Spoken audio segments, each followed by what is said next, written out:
నమస్తే అండి. మీరు శత్రువుల బారిన పడి మానసికంగా కృంగిపోతున్నారా? దేహబలంతో వాళ్లను ఓడించలేకపోతున్నారా? అయితే క్షుద్ర మంత్రాలతో వాళ్లను బంధించి వాళ్ళు శాశ్వతంగా కృంగిపోయేలా, కృషించిపోయేలా చేయవచ్చు. ఈ యొక్క నిమ్మకాయపై 4 మేకులను నలుమూలలుగా అష్టదిగ్బంధనం చేసి వాళ్ళ యొక్క బొమ్మను గీసి దానిపై మనం ఇక్కడ సూదులను పొడుస్తూ ఉంటే వాళ్ళ గుండెల్లో కత్తులను దించినట్టే. వాళ్ళు మానసికంగా కృంగి కృషించి ఆరోగ్యపరంగా మంచాన పడిపోయి శాశ్వతంగా ఈ లోకాన్ని విడిచిపోతారు. దీనికి భేతాళ శత్రునాశన మంత్రం 3 రకాలుగా ఉంటాయి.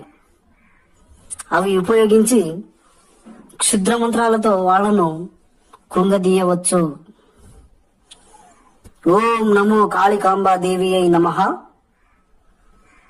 ఓం హ్రీం క్లీం కపాలి కుండలి శత్రు సంహార సర్పలింగాత్మక సర్వనాశనై కాల భైరవి స్ఫురద్విషాం ప్రాణ వినాశనై మహంకాళియై శత్రు వినాశన సుదర్శన చక్రోశ్య స్ఫుర సహస్ర భాస్కర కోటి తుల్యం జ్వలంత భీషణ మృత్యుంజయ నమామ్యహం.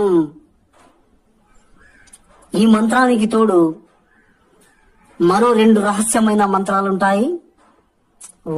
వాటిని ఉపయోగించి మనం ఎవరైతే మన శత్రువులు ఉంటారో వాళ్లను చాలా సులువుగా కృంగదీయవచ్చు. ఏవైనా సందేహాలుంటే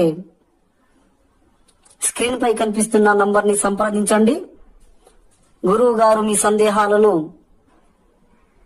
చాకచక్యంగా చాలా తేలికగా వివరిస్తారు.